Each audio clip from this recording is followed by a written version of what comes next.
Have you ever, landed that promotion you were desperately chasing?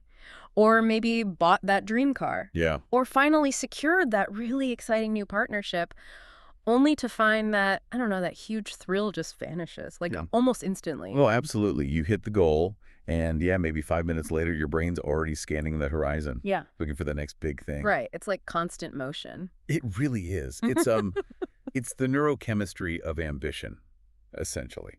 And if you've ever felt that, Mm. that kind of constant underlying hum of, well, human dissatisfaction, Mm-hmm. you've experienced the core idea from Daniel Lieberman and Michael Long's book, The Molecule of More.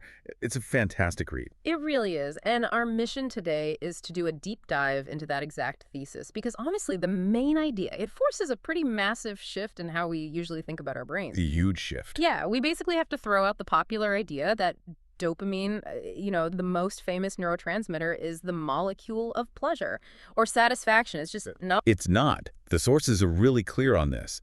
Dopamine is the molecule of pursuit, of possibility. It's the engine driving that desire for more, always more. Okay, that distinction, wanting versus liking, that seems like the key to unlocking everything else we're going to talk about. It absolutely is. Dopamine drives the wanting part, the anticipation, the planning for the abstract future, the chase for what could be. Right. And then other chemicals, which, we'll get into later, they handle the liking, the actual enjoyment, the contentment with what you have right now. So we're kind of biologically designed to be always looking ahead and almost ironically hardwired for, well, a certain amount of dissatisfaction. That's a great way to put it. Future-focused and, yeah, prone to a bit of dissatisfaction. Right. It keeps us moving, evolving. Okay, that tension makes a lot more sense now. But if dopamine isn't delivering the actual pleasure, how does it motivate us so powerfully? What's it actually doing in the brain? Its real job is prediction and mobilization, getting us ready to act. Dopamine neurons fire up specifically when we encounter something new, something novel, Novelty? or when the outcome, the payoff, is uncertain, or even just when we're mapping out some abstract future plan. Think of it like the brain's internal startup CEO. Huh, I like that. Yeah. It encourages us to spend energy now for some theoretical payoff later. It really doesn't care much about the present moment. It's all about maximizing future resources, future possibilities. And this leads us, I think, to the actual mechanism behind it, the neurochemical process. Reward prediction error, or RPE. Exactly, RPE. This is where the idea moves from, just a concept to something you can really grasp. Yeah, makes it more tangible for you listening. RPE is basically the brain's internal forecasting system. It's constantly comparing what we expect to happen versus what actually happens. Okay. And what's really fascinating, the key thing, is that the dopamine spike, it doesn't happen when you just get the reward. It happens when the outcome is better than you expected. Better than expected. Can you walk us through a quick example, make it concrete? Sure. Let's say you're working towards a goal, maybe closing a big client deal, and you predict, let's say, a 10% commission. Okay, standard expectation. Right. Now, if the deal closes exactly like that, 10%, your dopamine fires predictably. No big surprise. But what if, at the last minute, the client triples the order, and suddenly you're getting a 30% commission? Whoa, okay. A big difference. Huge difference. That jumped the error between the predicted 10% and the actual 30% that causes a massive dopamine surge. And that surge reinforces the behavior, the actions that led to that unexpected, amazing success. That makes perfect sense now. So the pursuit gets reinforced not by the reward itself, but by the surprise, the novelty, or the unexpected size of it. Precisely. And conversely, if you expected that 10% and you only got 5%, Yeah. or even if it was just predictable, met expectations exactly, dopamine activity actually drops off. So the brain's message is kind of like, this isn't worth chasing next time. Or maybe just, this is boring, not interesting enough to keep track of. Exactly that. And that drive for the unexpected, for the better than expected outcome.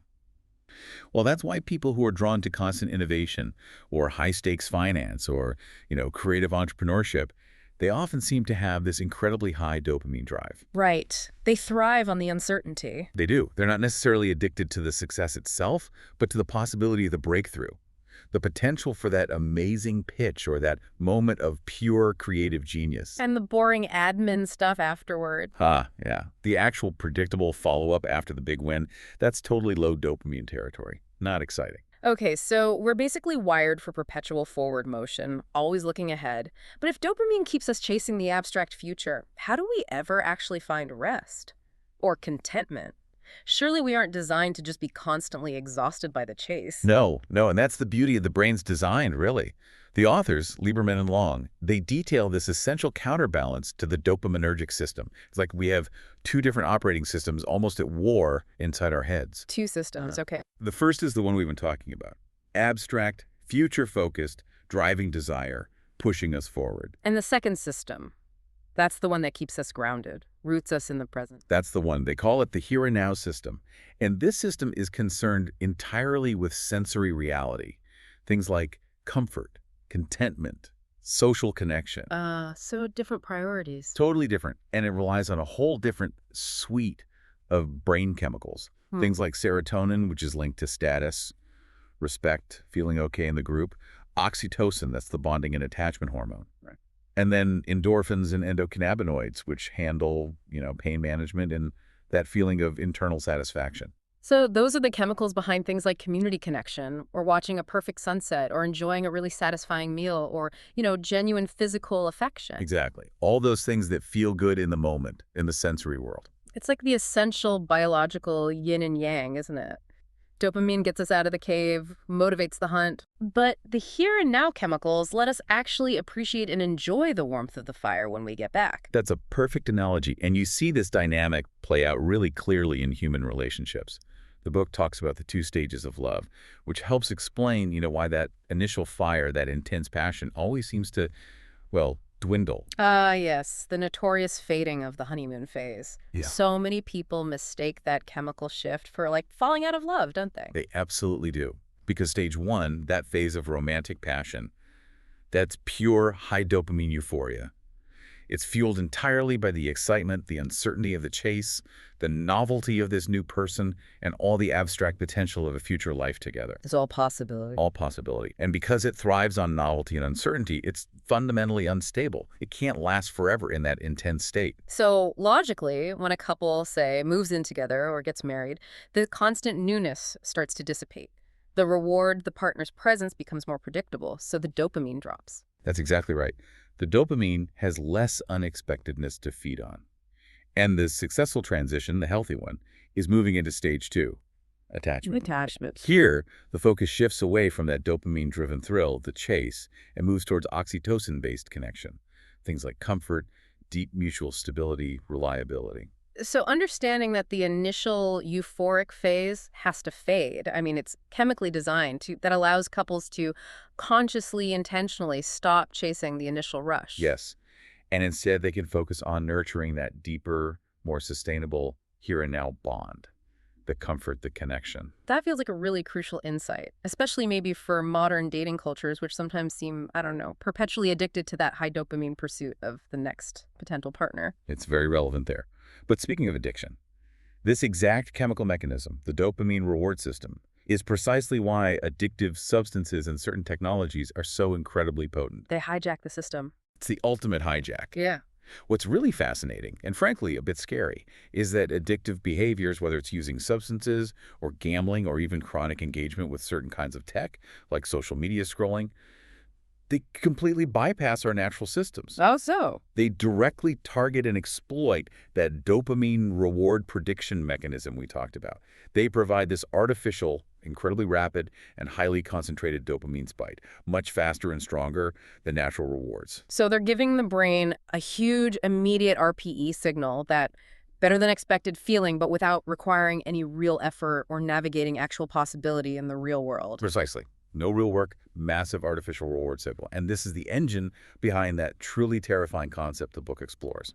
Wanting without liking. Wanting without liking. Say more about that. Addiction, fundamentally, once it takes hold, isn't really about the pleasure, the liking you get from the substance or the behavior anymore, especially once tolerance builds. It becomes about the intense neurochemically driven compulsion to continue the chase. The wanting. So the body and mind might actually crave the here and now chemicals for real pleasure or relief. Right. But the brain, because it's been hijacked by those artificial dopamine spikes, just keeps demanding the pursuit. It's locked in the wanting loop, even if the liking is gone or minimal. Wow. And this applies directly to things like digital dependence, doesn't it? You could scroll through social media for an hour, feel completely miserable afterwards, maybe even anxious. Totally miserable. But your brain still demands that next potential hit of possibility, the next notification, the next bit of unexpected news, the next like. You don't actually like doing it anymore, but your brain forces the wanting. It's the perfect description of the modern digital treadmill. And it absolutely speaks to workaholism, too, especially in high-pressure, high-performance careers. Right, the constant drive for the next win. Exactly. The workaholic might be deeply unhappy, physically exhausted, completely burnt out.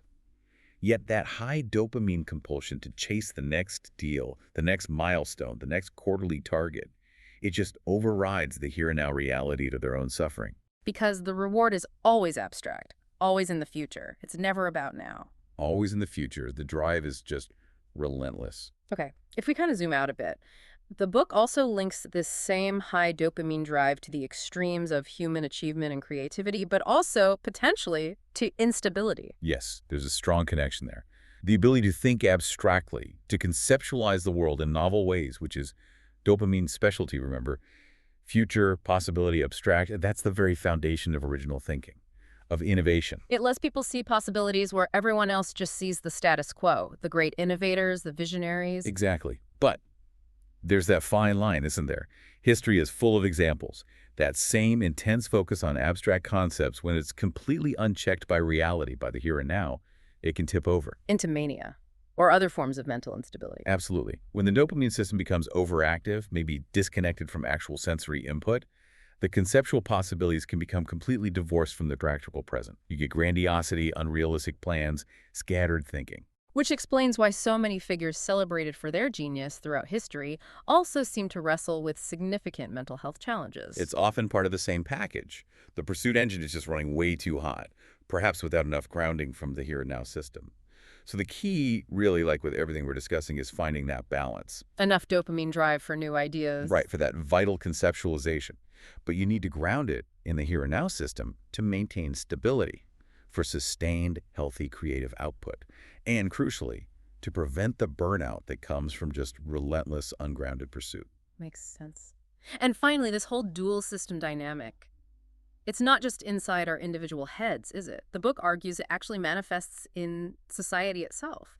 These two systems define fundamental differences in how groups behave, societal trends. Yeah, you can definitely see parallels. The authors suggest that, broadly speaking, you see dopaminergic personalities, or maybe dopaminergically driven groups, tending to favor change, progress, exploration, disruption. These are the folks starting new companies, challenging traditions, advocating for big systemic shifts, often focused on, again, abstract ideals about the future. That's the tendency, yes. While, on the other hand, the here and now types, or groups prioritizing that system, they tend to anchor society in present reality. So they value stability, tradition, community, sensory experience, maintaining the structures that seem to be working now. Exactly. They focus on maintaining what's proven beneficial, what feels safe and comfortable in the present. And society, just like an individual brain, really needs a functioning balance between these two drives. You need the dopamine push to explore, to innovate, to evolve. Absolutely. To push boundaries. But you also desperately need the here and now structures to consolidate those gains, to maintain social cohesion, to provide stability. Because without the stabilizers, unchecked dopamine just leads to chaos and collapse. Pretty much. But without the drive, without that dopamine pushing for more, you just get stagnation. No progress. So it really highlights the critical importance of synthesis, of integration. It's not about trying to kill the desire for more, is it? It's about integrating it with appreciation for what is. That's the core message for achieving fulfillment. So, okay, for you listening right now, maybe feeling exhausted by that constant chase, how does understanding all this actually give you a strategy, a way to find more fulfillment? Well, the authors argue pretty strongly that fulfillment requires conscious effort. Intentionality. You have to use the dopamine system strategically, let it drive your vision, your innovation, that abstract pursuit that's valuable. Right. But you also have to make a deliberate, conscious effort to engage the other system, the here and now system, the serotonin, the oxytocin, to actually enjoy and sustain what you've already achieved. It's about cultivating appreciation. It sounds like building a bridge, almost, between the abstract future we're always chasing and the sensory present we actually live in. Precisely. They put it beautifully in the book, something like, It's sensory reality and abstract thought working together that unlocks the brain's full potential. You need both firing together. You need to periodically, consciously step off that dopamine treadmill of endless pursuit. Yes, and deliberately engage with the real sensory world around you. Okay, so let's talk practical strategies. How do we actually do that? Beyond just vaguely being mindful, how can we specifically engage that here and now system to balance the drive for more? It really comes down to activities that demand sensory presence and genuine connection. Things that pull you out of abstract thought. Like what, specifically? Well, deep, meaningful social connection is huge. Prioritizing real conversations, quality time, also things like shared meals, actually sitting down, tasting the food, enjoying the company, rather than just, grabbing something rushed on the go. Physical presence, sensory input. Exactly. Engaging in activities like crafting, playing music, gardening, even just taking a walk in nature. Anything that grounds you firmly in the physical world through your senses. And maybe most importantly, practicing gratitude. Not just as a superficial list 3 things exercise, but really feeling it. It acts as a powerful signal to the brain that your current state, right now, is sufficient. It's satisfying. And that reinforces those here and now chemicals, countering the constant dopamine push for more. So the ultimate takeaway here seems to be dopamine gives us ambition, it fuels progress, it provides the excitement of potential, all crucial things. That's really essential. But only by consciously integrating that drive with the pleasures and connections of the present moment, using that here and now system, can we hope to achieve genuine satisfaction and ultimately lasting fulfillment. Well said. To master the drive for more, you first have to master the art of appreciating what is. And that really leaves us with a provocative thought for you, the listener, to consider today. Take a moment, maybe later today or tomorrow, just to observe your own daily energy. How much of your time and mental energy are you spending pursuing the abstract more? The digital chasing, the distant goals, the frantic planning. Yeah, future focus. Exactly. And then compare that. How much time are you intentionally dedicating to sensory reality, to genuine connection with people, to simple appreciation for what's good right now? Where could you perhaps shift that balance, even just slightly today, to increase your own feeling of fulfillment? Something to think about. Thank you for joining us for this deep dive. We'll see you on the next one.